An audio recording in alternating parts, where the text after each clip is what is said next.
We move overseas right at the top of our show. Tensions rise in Hong Kong as pro-democracy protesters shut down the Hong Kong airport.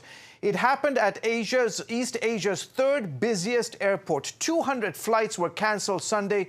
Authorities say the airport will reopen tomorrow, but cancelled flights there have cost the airlines, businessmen and tourists valuable time and money. Just how long will the Chinese government tolerate protester disruptions in Hong Kong? Our chief international correspondent, Gary Lane, is following this story. So, Gary, just how serious is this latest disruption in Hong Kong? Extremely serious. It's getting to a dangerous point now because Beijing is losing patience with these pro-democracy demonstrators or protesters. George, as you know, and you've been to this airport, it's one of the busiest in the world, if not East Asia. About 74 million people go through that airport every year, about 1,100 flights between cargo and passenger airlines each day. And it contributes, believe it or not, about $15 billion to the Hong Kong GDP each year. And so it's a very important part of Hong Kong.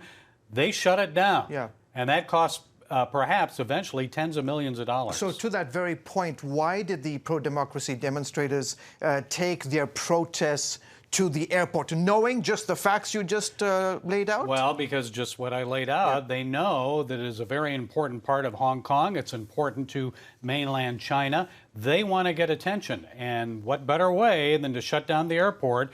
But what's happening, George, is people are saying, well, we're not going to fly through Hong Kong now because we don't want our flights canceled or delayed. So they're seeking out Beijing, Tokyo, Seoul, other places in the region, other airports for traveling, especially business travelers. So that could cost a lot of money to the mainland as well, not just Hong Kong. Gary, just how dangerous are these demonstrations now becoming for the protesters, but also for this island in the middle of Asia? Well, dangerous because Beijing has labeled these demonstrators as terrorists.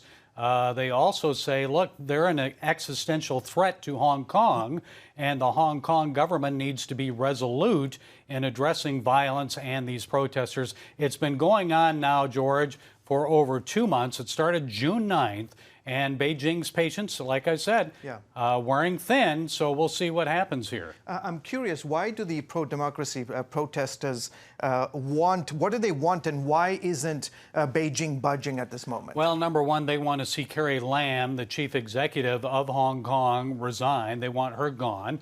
Also gone, they want this extradition law that says that they can take people from Hong Kong, send them back to the mainland of China for trial, extradition. And they don't want to see that happen. Also, they want an investigation of strong-arm police tactics against the demonstrators, George. Okay, we will have to leave it there, Gary. We know that you and our Asia correspondent, Lucille Toulousan, are staying on top of this for us. Thank you.